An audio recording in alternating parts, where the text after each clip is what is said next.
Assalamualaikum warahmatullahi wabarakatuh. Kelahiran anak adalah takdir, hadirnya merupakan amanah. Karenanya ada tanggung jawab. Lalu seperti apa pendidikan anak usia dini dalam perspektif Islam?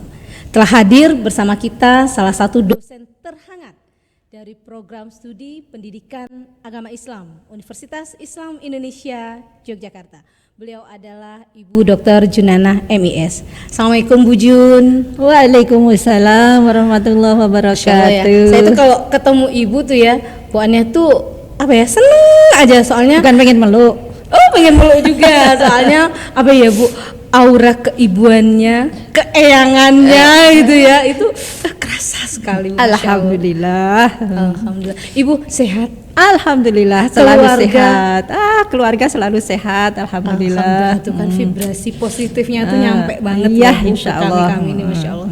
Ibu, kita berbicara tentang pendidikan anak usia dini. Seperti apa Islam mengajarkan hal ini, Ibu?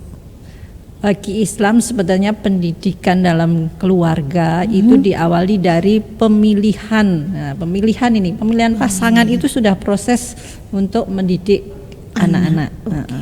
Jadi ketika antar pasangan itu memilihnya berdasarkan sunatullah, sunnah Rasulullah, jadi niatnya udah ke sana, insya Allah dia di dalam membangun keluarganya itu adalah keluarga yang diridhai Allah, sehingga ketika ada masalah dia akan kembali kepada Allah. Anak usia dini merupakan cool age, sehingga orang tua harus benar-benar mempersiapkan diri. Jadi kalau ada istilah orang tua yang betul dan kebetulan jadi orang tua. Baik, orang tua yang betul dan kebetulan jadi orang tua. Iya. Bu, tadi kita berbicara tentang pendidikan anak usia dini. Lalu Ibu menyinggung tentang golden age gitu ya, artinya masa keemasan anak begitu ya. Ini di rentang usia berapa Bu Jun? Ada yang mengatakan 0 sampai 7 tahun, ada yang mengatakan 0 sampai 6 tahun. Tetapi kalau Ali itu tahapan perkembangan anak itu dari 0 sampai 7 tahun adalah masa bermain, atau dengan kata lain rajanya bermain. Jadi anak itu apa-apa diusahakan dengan cara bermain. Termasuk pola pengajarannya, artinya tuh ketika kita mengenalkan akidah dan seterusnya itu juga dengan cara bermain. Maksudnya itu ya, bermain itu relax gitu, anak itu merasa tidak dibebani, tidak merasa digurui gitu, tetapi masuk gitu malahan. Bu, tadi kan bahwa pendidikan anak usia dini itu kan sudah dimulai sejak dari memilih pasangan, artinya memilih calon ayahnya, calon bundanya, begitu ya Bu. Baik, kita juga mengenal Bapak Tauhid, ya. Jadi Nabi Ibrahim alaihissalam begitu ya. Seperti apa Bu pola asuh ala beliau, Bu? Kalau Nabi Ibrahim itu memang yang pertama kali ditekankan adalah akidahnya. Akidahnya itu terbukti ketika Nabi Ibrahim mau menyampaikan mimpinya untuk menyembelih Nabi Ismail. Nabi Ismail menjawabnya if'al, kerjakanlah. Sebelumnya tapi Nabi Ibrahim itu cara mendidik anaknya itu dengan ada interaktif di situ. Nabi Ibrahim undur madzataro, ketika menceritakan saya bermimpi bla bla bla bla, kemudian tapi tetap di garis bawahi undur madzataro. Jadi Nabi Ibrahim adalah seorang bapak yang demokratis sekali. Iya. Padahal kita juga mengenal ya, beliau itu kan sosok yang tegas ya Bu. Betul. Ya. Artinya di balik ketegasan beliau sebagai seorang ayah begitu ada kelembutan, ada kasih sayang. Begitu ya Bu ya. Dan ada interaktif itu tadi. Jadi bukan hanya ayah itu menanamkan akidah pun harus diktator atau otoriter, bukan seperti itu, tapi tetap ada unsur madzataro. Itu kan jelas itu wahyu. Mimpi itu buat Nabi Ibrahim adalah wahyu, tetapi tetap dilanjutkan dengan unsur madzataro. Bu, ini menarik. Berarti kan salah satu yang jadi pegangan beliau adalah komunikasi kepada anak, begitu kan? Saya pernah mendengar itu ada 2 pola komunikasi kepada anak, itu komunikasi efektif dan komunikasi produktif. Dari sudut pandang seorang bujun yang sudah double degree. Nah, itu seperti apa, Ibu? Yang perlu dikasih tahu dulu apa maksudnya double degree di sini ya. Oh iya, kita dari tadi bincang-bincang bujun tuh double degree, tapi mungkin ayah bunda yang di luar belum tahu. Maksudnya apa? Bukan kok double degree dari kuliahnya, tetapi seorang orang tua bagi orang tua. Jadi orang tuanya orang tua. Orang ini tuanya dengan orang double tua. degree. Iya ya. Oh, jadi orang tua dari orang tua. Bu, kita kembali ke tadi komunikasi efektif dan produktif. Ya. Kalau yang namanya efektif itu kan tepat guna, yang biasa itu tepat guna ya. Tepat guna itu berarti dalam waktu yang singkat, manfaatnya tepat gitu. Iya, dengan itu kata lain, kata lain ngomong itu biasanya kalau ibu-ibu itu kan suka ngomel panjang gitu ya. Intinya di mana? Kayaknya bawaan berarti belum efektif. Iya. Dulu saya kalau ngomong itu, mama, intinya apa? Nah ini berarti ngomongnya belum efektif. Baik. Sementara kalau produktif itu berdaya guna. Berdaya guna itu apa yang diomongkan misinya nyampe. Baik. Kadang-kadang poinnya itu jelas. Kadang-kadang orang tua itu hanya mau mengatakan ibu sayang, bunda sayang sama kamu. Itu tapi ngomongnya dengan nada malah marah gitu. Ini tadi kemana? Orang udah jam segini baru pulang, bla bla bla bla bla bla. Padahal cuma ibu tuh sayang sama kamu. Kalau pergi itu kasih tahu, udah gitu aja kan cukup. Kemana itu benar. Tapi ini malah marah-marah. Yang itu namanya tidak produktif, karena yang dihasilkan anak justru jadi mengatakan ibu pemarah. Nah, mana orang tujuannya kita mau mengatakan kita sayang ke anak, tapi hasilnya justru label ibu pemarah.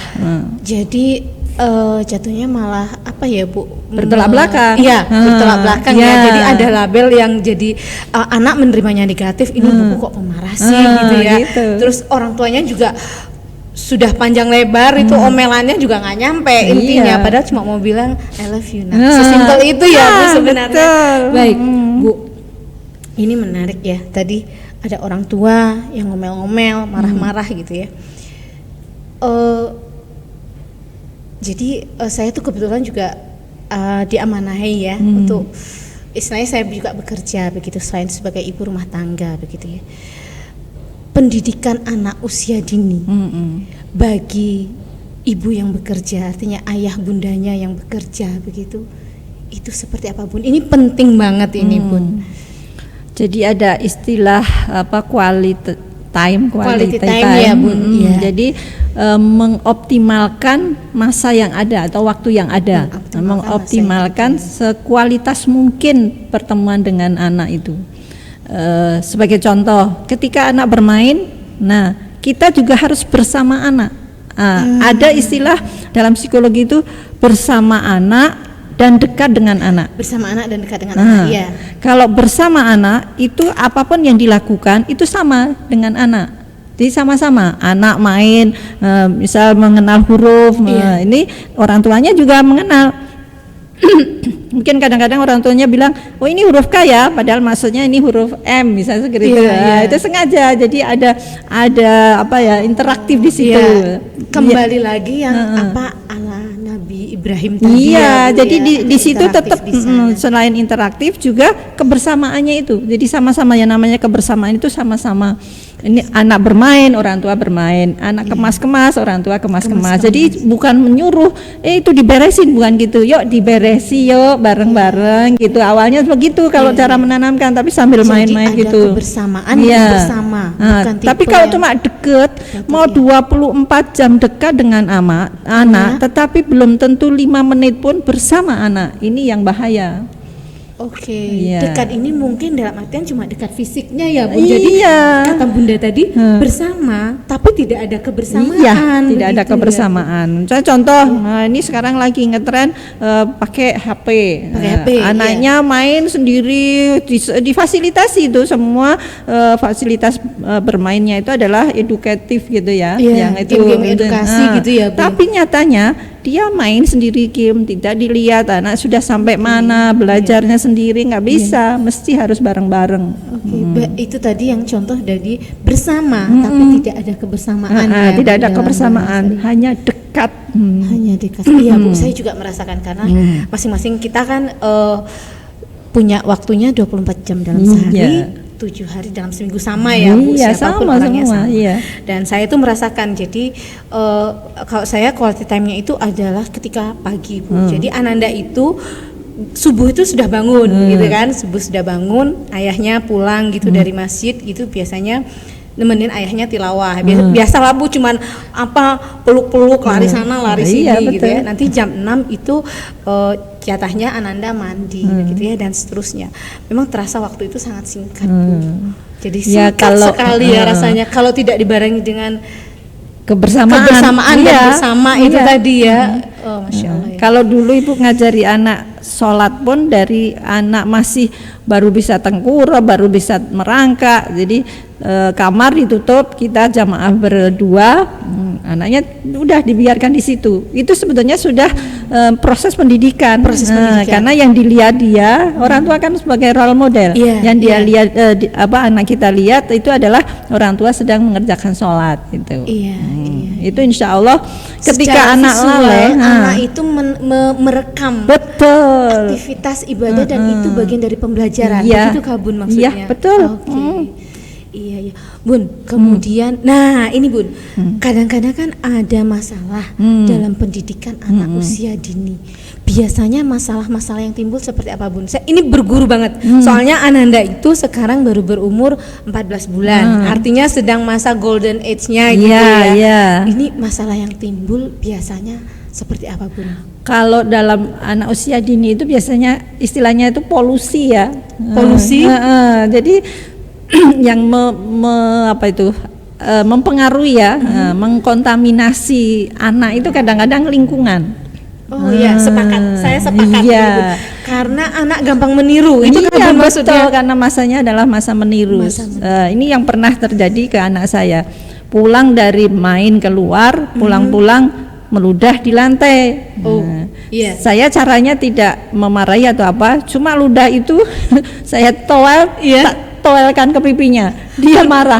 Maaf, ini tadi pas usia berapa Bun ini yang? Iya, yang- sekitar 3 atau 3,5 tahun lah sebegitu. Oh iya, Iya. memang masih ini ya, belum begitu paham ya. Iya. Ya. Lalu Bun? Terus Menarik. dia marahnya itu, mama tuh jijik lah.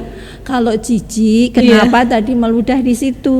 Oh gitu ya ma. Terus gimana? Saya juga dari kecil lagi tidak membiasakan menyalahkan anak, tapi anak itu menyadari sendiri. Menyadari. Terus gimana? Ya besok enggak lagi. Terus ini diapakan? Iya. Pakai tisu mah di mana? Jadi itu sekitar 3,5 tahun. Jadi waktu itu kan masuk TK kecil atau TK kecil itu kan umur 4 tahun. Jadi Iya. ini sebelum 4 tahun. Jadi main sama pembantu, keluar pulang-pulang meludah dia. Gini anak gimana ya caranya? Itu kok spontan. Jadi biasanya waktu itu saya hanya menggunakan hati nurani memang. Jadi hati nurani, kalau aku nggak suka kayak gini, nggak akan melakukan gini. Tapi kalau ya namanya manusia kadang-kadang terlaku, dan jangan sampai nanti terjadi luka asuh. Nah, Baik, berarti saya mencatatnya bahwa menegur dengan cara yang ma'ruf ya Bu. iya betul. Ya, jadi Ananda tidak terluka, tetapi dia tahu betul bahwa itu tidak tepat, begitu ya Bu. Iya. ya? Oke, luar biasa ya. Ya, perbincangan jadi kita. ya yang jelas jangan membiasakan kita itu menyalahkan, karena siapapun nggak ada yang mau disalahkan, tapi menyadarkan akan kesalahannya.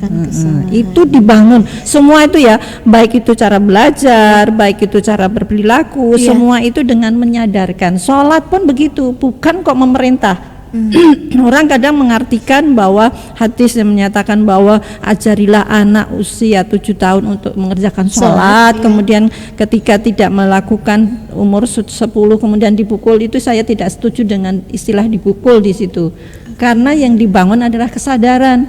Kalau orang itu kesadaran itu antara hati dan laku itu sama, mestinya kan kayak gitu. Jadi bukan hanya pikirannya saja yang dimasukkan atau diajari dengan kognitifnya, tetapi afeksinya tidak. Betul. Afeksi ini menjadi poin penting ya. Iya.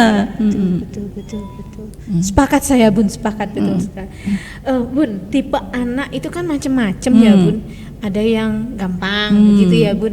Ada juga yang agak gampang gitu ya.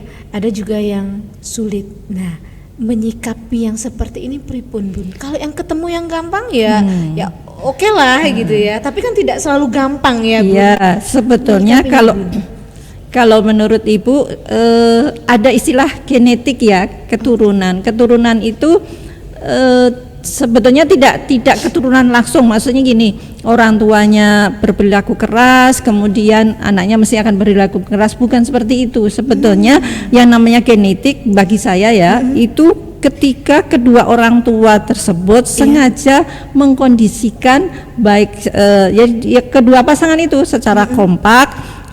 Kadang-kadang kan kekompakannya memang di apa ya, ada pembawaan dari masing-masing, maksudnya pembawaan itu karakter masing-masing. Karakter mungkin ayah bundanya ya Bun ya. Mungkin dari budaya setempat. Betul, karena beda daerah kan, beda kadang suku, beda budaya ya. Orang tua dan ini kan akan mewarnai.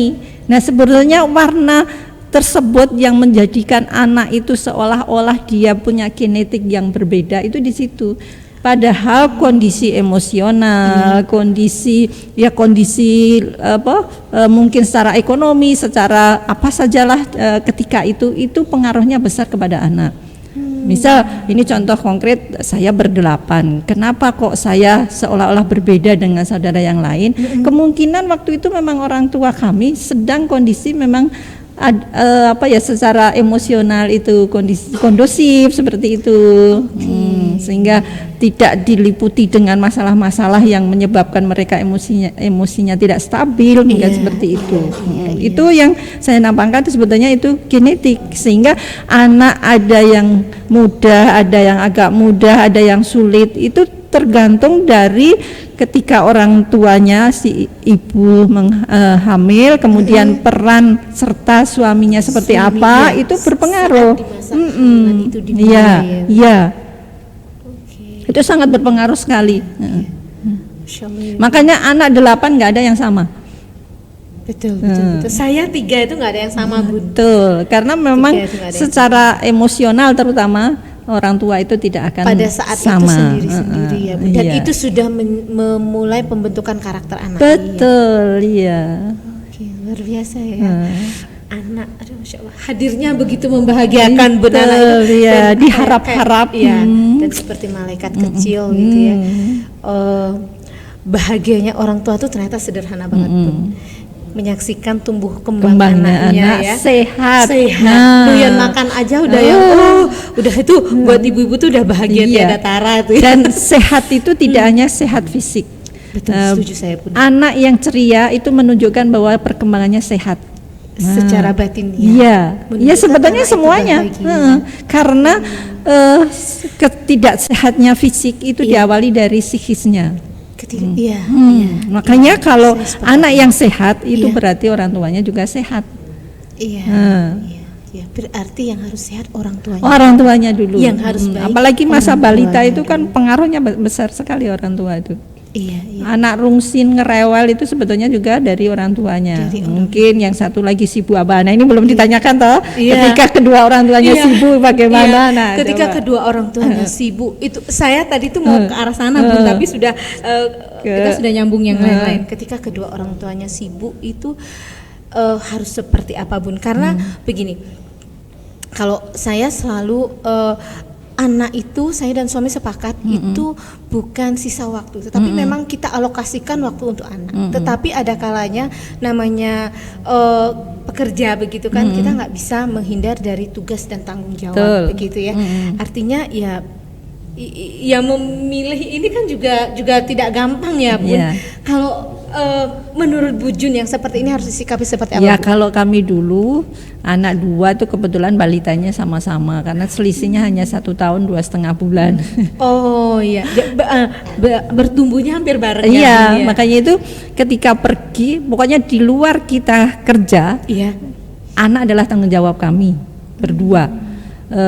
Kami sebelum anak-anak sekolah TK itu pembantu 2. Jadi masing-masing pegang 1 anak. Pegang 1. Tapi ketika kami pulang itu Iya. kita berdua. Iya. Kita berdua, dua-duanya kita berdua. Sehingga anak yang besar waktu itu sudah bisa ngomong pun ngomongnya Nisa anak mama, Teteh anak papa katanya gitu.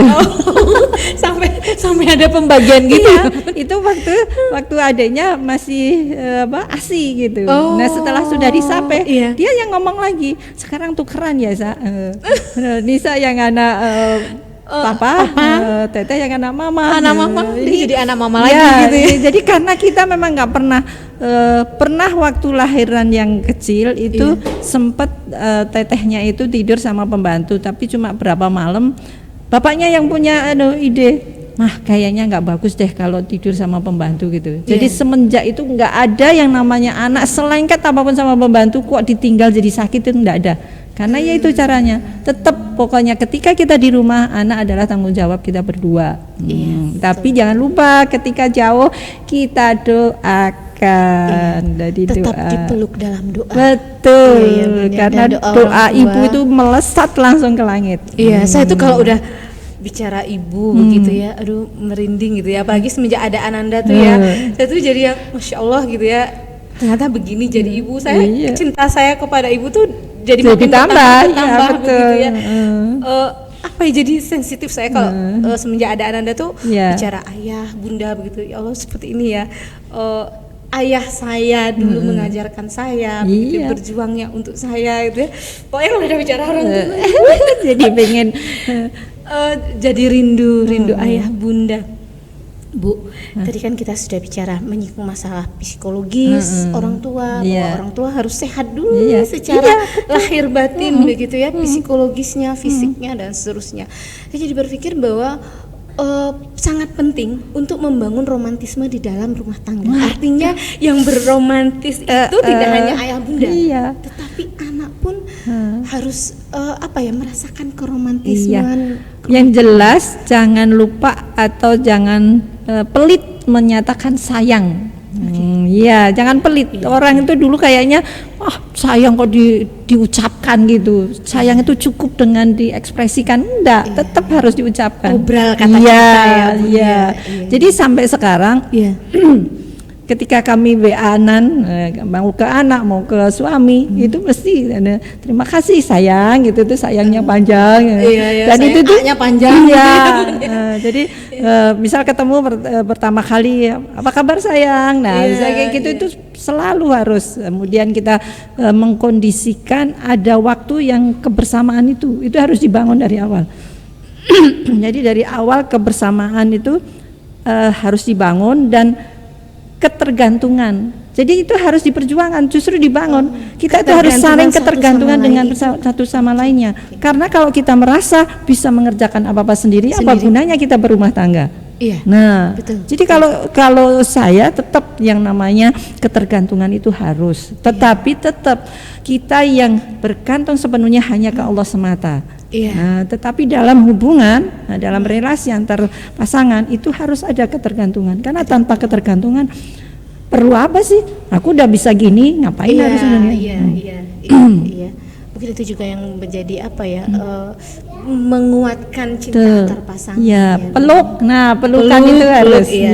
Pelukan itu. Saya dulu kalau ketika anak ada masalah, yang pertama kali peluk dulu. Nanti kalau udah dipeluk mau cerita enggak, ini setelah dewasa ya. Tapi kalau ketika anak-anak ya namanya cium kiri kanan unyel-unyel itu tuh enggak habis-habis itu. Itu ekspresi cinta ya Bun. Saya juga merasakan itu ekspresi cinta dari orang tua. Bun, luar biasa sekali nih Bun perbincangan hari ini bersama seorang Bu Junanah yang double degree. Ini mudah-mudahan perbincangan hari ini menginspirasi Amin, amin. bunda-bunda, ayah-ayah yang ada di luar sana. Mudah-mudahan membawa manfaat, terutama untuk saya sendiri yang baru belajar menjadi orang tua. Sebelum ditutup Bun, closing statementnya atau pesan-pesan cinta untuk ayah bunda di luar sana, Bun, silakan Bun. Ya, ayah bunda yang saya sayangi, saya cintai semuanya. Jadilah ayah bunda yang selalu kompak dengan pasangannya, selalu memperhatikan anak-anak, apa yang dibutuhkan bukan apa yang diinginkan, karena kebutuhan orang itu sebetulnya sama tetapi keinginan orang yang berbeda. Mungkin dari itu, dan perhatian ke anak tidak ada kata berhenti. Jadi anak selalu harus kita perhatikan tumbuh kembangnya, kesehatannya. Ini perhatian yang seperti ini, kebersamaan terutama itu tidak bisa diberhentikan, harus terus menerus sampai insya Allah kita akan bersama-sama menuju jannahnya. Allahumma amin. Demikian, mudah-mudahan bermanfaat. Billahi taufiq wal hidayah. Assalamualaikum warahmatullahi wabarakatuh. Waalaikumsalam warahmatullahi wabarakatuh. Ibu, saya sebelum saya tutup begitu ya, ada hal yang saya catat dari obrolan kita ini, bahwa menjadi orang tua itu tidak ada istilah berhenti belajar, karena sejatinya kita semua adalah pembelajar.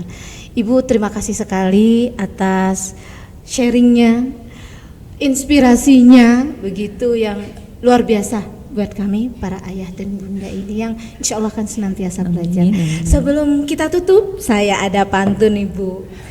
Takaran yang pas namanya tepat, orang kaya disebut konglomerat. Semoga materi ini bermanfaat, semua bahagia sampai akhirat. Cakep gitu ya. Satu lagi Bu, makan sehat, lauknya ikan. Cakep. Jangan lupa tambahkan sayuran. Bila ada kata yang kurang berkenan, mohon semua dimaafkan. Tetap sehat bahagia selalu, insya Allah berjumpa di lain waktu. Wassalamualaikum warahmatullahi wabarakatuh. Waalaikumsalam warahmatullahi wabarakatuh.